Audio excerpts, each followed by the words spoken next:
बच्चों, आज हम पढ़ेंगे कि एसी जो है वो यू आकार की क्यों होती है। एसी की जो शेप है वो यू आकार की क्यों होती है।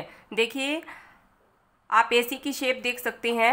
यहाँ हमने ओ एक्सिस पर आउटपुट को लिया है, ओ वाई एक्सिस पर हमने कॉस्ट को दिखाया है, और ये हमारी एसी है जो यू शेप, लगभग यू शेप की हमें दिखाई दे रही है। तो ये इस आकार की क्यों होती है, इसके क्या कारण हैं? इसके हमारे पास 3 कारण हैं। 3 जो मेन कारण हैं, उसके कारण एसी जो है वो क्या है, यू आकार की होती है। तो सबसे पहला जो पॉइंट है वो है औसत बंधी लागत तथा औसत परिवर्तनशील लागत। इन दोनों का जो जोड़ है वो क्या है, औसत लागत होती है। तो इस कारण क्या नाम है, एसी की जो शेप है वो किस तरह से होती है, पहले नीचे गिरते हुए और फिर ऊपर उठते हुए होती है। तो पहला हमारा कारण है, इसको हम डिस्कस कर रहे हैं। सबसे पहले औसत बंधी लागत, एवरेज फिक्स्ड कॉस्ट। औसत परिवर्तनशील लागत, एवरेज वेरिएबल कॉस्ट। ये इन दोनों का जोड़ क्या होती है, हमारी एसी होती है। औसत लागत इन दोनों का जोड़ है। तो एएफसी जैसे जैसे कम होती चली जाती है और एबीसी कम होती चली जाती है, तो इसी कारण एसी पहले स्टार्टिंग में क्या होती है, नीचे गिरते हुए दिखाई देती है हमें। उसके बाद उत्पादन की जैसे जैसे हम इकाइयाँ बढ़ाते चले जाते हैं या उत्पादन में वृद्धि करते चले जाते हैं, तो हमारी लागतें भी बढ़ती चली जाती हैं। एएफसी और एबीसी हमारी बढ़ती चली जाती हैं, जिससे क्या नाम है, एसी क्या नाम है, ऊपर की ओर बढ़ती हुई हमें दिखाई देती है। इसी कारण इसकी जो शेप है वो क्या है, यू आकार की होती है। दूसरा जो हमारा पॉइंट है वो है घटते बढ़ते अनुपात का नियम। घटते बढ़ते अनुपात का नियम, ये नियम आप कर चुके हैं।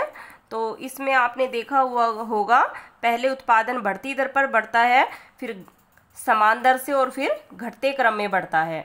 तो जैसे जैसे हमारे पास अल्पकाल जो है, ये जो हम लागत कर रहे हैं, ये किस में कर रहे हैं, हम अल्पकाल में कर रहे हैं। अल्पकाल में बंधी लागतें और परिवर्तनशील लागतें होती हैं। दीर्घकाल में जो है वो बंधी और परिवर्तनशील लागतों में जो अंतर है वो क्या है, खत्म हो जाता है, सिर्फ परिवर्तनशील लागतें होती हैं।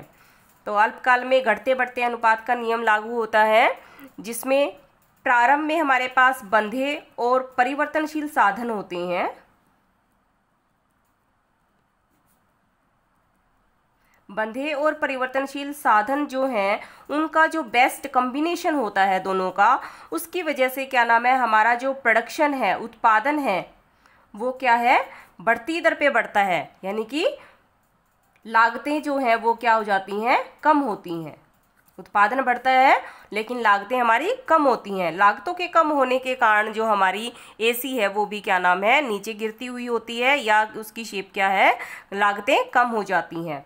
उसके बाद क्या नाम है, जैसे जैसे हम उत्पादन की इकाइयाँ बढ़ाते जाते हैं या उत्पादन का हमारा जो प्रोडक्शन जो है वो इंक्रीज होता चला जाता है, जो बंधे और परिवर्तनशील साधन है, जिसमें बंधे साधनों का फुल यूटिलाइजेशन हो जाता है, पूर्ण उपयोग हो जाता है, तो एक सीमा के पश्चात हमें क्या है, लागतें प्राप्त होनी शुरू हो जाती हैं, हमें कॉस्ट मिलनी शुरू हो जाती हैं, जिससे क्या नाम है, हमारी जो लागतें जो हैं वो बढ़ती चली जाती हैं और हमारी जो एसी है वो भी क्या नाम है, बढ़ती हुई हमें दिखाई देती है। तो दूसरा हमारा जो पॉइंट है वो क्या है, घटते बढ़ते अनुपात का नियम, जिसके कारण हमारी एसी की शेप क्या नाम है, यू आकार की होती है। तीसरा हमारा जो पॉइंट है, इसका जो कारण है एसी की यू शेप का जो कारण है वो है आंतरिक बस्तें और आंतरिक हानियां।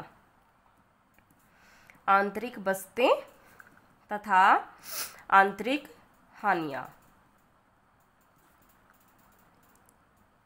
कोई भी उत्पादक जो उत्पादन करता है तो उसको कुछ बस्तें प्राप्त होती हैं और हानियां भी मिलती हैं। जैसे जैसे वो स्टार्टिंग में उत्पादन अपना प्रोडक्शन शुरू करता है, प्रोडक्शन जब भी शुरू किया जाता है तो उत्पादक इसी आशा में करता है कि उसका उत्पादन बढ़े और उसको विभिन्न प्रकार की बस्तें प्राप्त हों। तो उत्पादन बढ़ने पर एक उत्पादक को कई प्रकार की आंतरिक बस्तें प्राप्त होती हैं, प्रबंध की बस्तें हैं, तकनीकी बस्तें हैं, बिक्री संबंधी बस्तें हैं, जिनसे क्या नाम है, उसकी लागतें जो हैं वो क्या नाम है, स्टार्टिंग में कम हो जाती हैं और हमारी जो एसी कारण से लागतें कम होती है तो एसी नीचे गिरती है।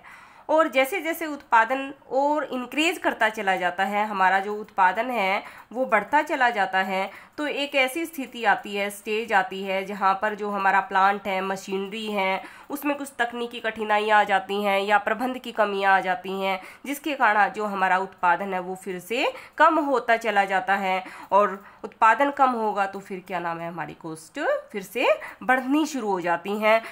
हमारी जो लागतें बढ़ेंगी तो हमारा जो एसी है वो क्या नाम है, बढ़ता चला जाएगा। और इसी कारण फिर से क्या नाम है, हमारा जो एसी है वो क्या नाम है, यू शेप में आ जाता है। तो ये 3 कारण थे हमारे एसी के यू आकार के होने के।